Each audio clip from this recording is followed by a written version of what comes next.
Go sutiswa ga dikgato semola mo setlheng seno sa meletlo e setse le setlwaedi.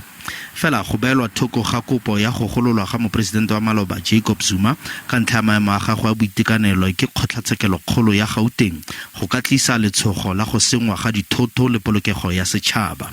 Le fa go le jalo lephata la bosiamisi le thibelo ya bosenyi ga mmogo le Tshireletso JCPSC le re dikhuduego tse di nnileng teng ka Phukwi ga di kitla di ipueletsa.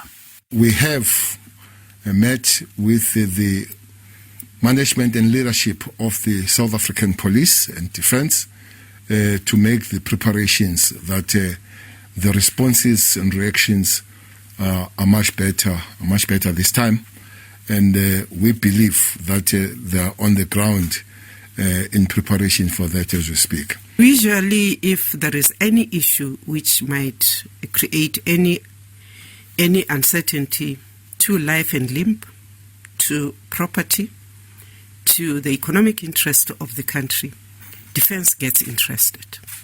Kgotlatshekelo kgolo ya Gauteng e begile fa go gololwa ka parola ga Zuma ka ntlha ya maemo a gagwe a boitekanelo ke mokomišenara wa maloba wa tsa kgopololo Arthur Fraser ka la boraro go ne go se fa molaong.